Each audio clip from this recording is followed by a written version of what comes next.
ليلة مولد خير الخلق عريم هوى الخوارق هوى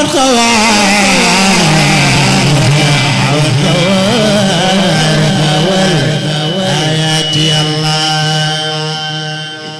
guddik fukk ak ñaar la yónneen ñëw ci àdduna ji ci weeru gàmmu bisu ismaïli yàlla keroog ba soxna sa toogee bis ba tollu bërëb saay noppi ka def mawlid ba yàlla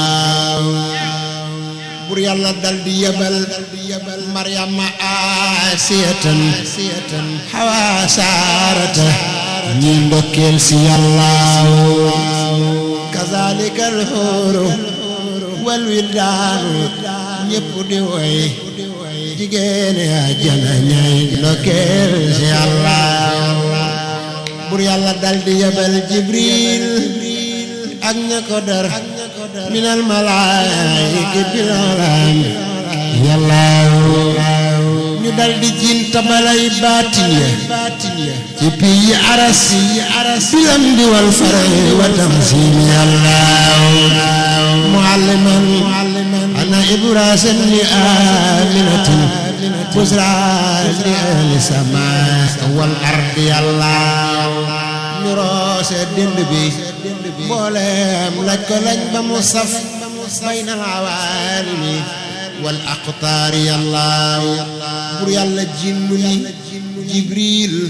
kuy malaaka na dem ñi lay siyaar ñi lay ndokkeel si yàlla wa yaftaxu llahu abwaaba samaay maan ni ñëpp dem leen na ñëpp dem leen li waxtil fajri yàlla miskin ya ak xiin ya ak tambur ya lépp di jib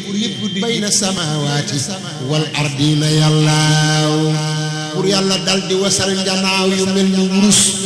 biddiw yi ñëw weer wi ñëw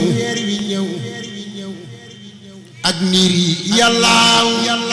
njaa àll yépp nga naa njaa àll yépp njanaaw yeek lu nekk di way fil barri wal bahri wal afaax yàlla lama yadal mustafa min bani aminatin ala yudayati min abdi yàlla sayyiduna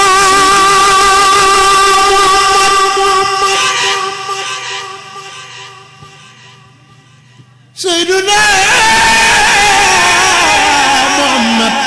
na ñépp def ni ñu màggal Mustafa takallamal Mustafa yónneen ba wax na ca kaw bis bam juddoo laaj ko way ndokkeel ya yàlla kabbar na laa ilaaha illa sabal na yónneen sant na yàlla bu wér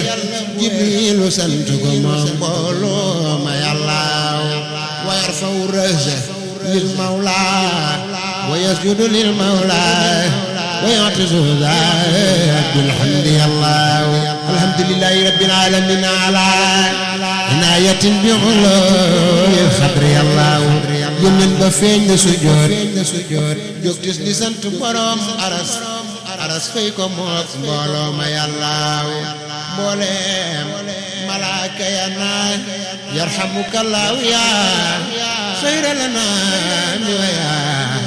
muxtaaru yàlla malaaka yaa ko ni cas foofee ni meng ni mes wër suuf si wër asamaan ngir xam la yàlla ñu dal di dellu si ñu dal di dellu ni mes fadooti weesu ndeyam dem tabbi aljanna war génneen yàlla kem tarfatal ayni wër nañ fépp fu ne malaane yaa jana lañ dellu